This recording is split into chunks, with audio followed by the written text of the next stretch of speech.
मित्रों, आपके ख्याल चैनल में मैं शुभेंदु चौधरी आपका बहुत बहुत स्वागत करता हूं और आज आपके लिए एक बहुत ही दिलचस्प और अनोखी कहानी लेके आया हूं जो आपको कहीं नहीं मिलेगा।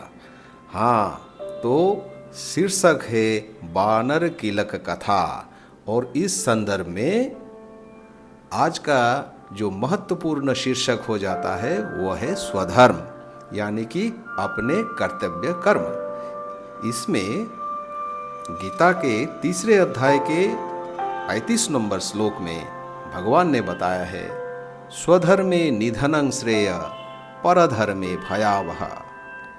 एक लोक प्रचलित कथा है जिसको जो कर्म यानी कि कर्तव्य कर्म है उसी को भाता है।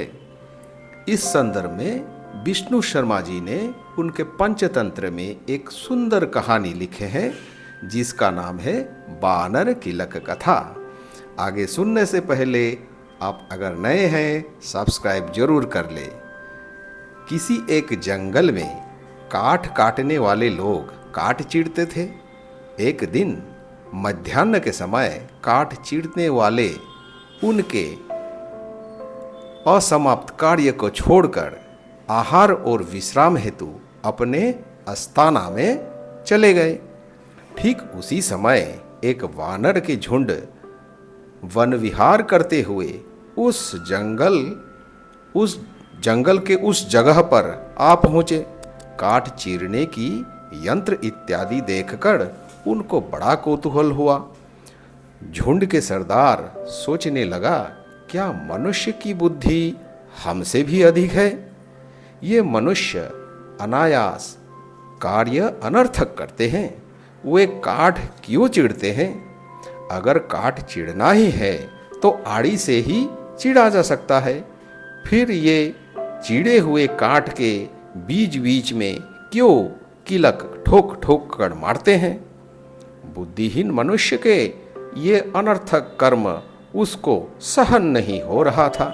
इसीलिए पेड़ में फंसे यानी कि काठ में फंसे किलकों को उखाड़ने की उसको इच्छा हुई। बानरों के सरदार को कौन रोकता है? किया भी तो वो कहाँ मानने वाला। इसलिए उसने चिड़े हुए काठ यानी कि पेड़ के ऊपर बैठकर किलक को हिला हिला कर उखाड़ दिया। ज्यों ही उखाड़ा त्यों ही दोनों काठ के बीच में उसका लटकता पूंछ दब गया।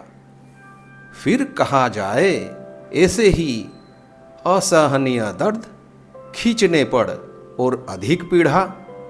उसके हुप हुप की चिघाड़ और क्रंदन से झूठ के सारे बानर टोली वहां आ पहुंचा, लेकिन खींचने पर और भी भीषण दर्द।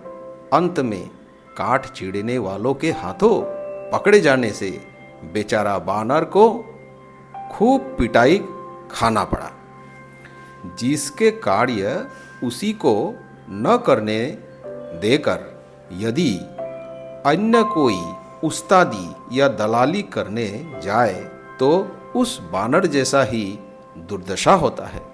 मित्रों, है ना दिलचस्प कहानी और ज्ञानवर्धक। गीता के हर श्लोक हमें जीवन जीने का पाठ पढ़ाता है। अंत में आपको कहानी अच्छा लगा तो लाइक और शेयर करना ना भूले। नमस्कार।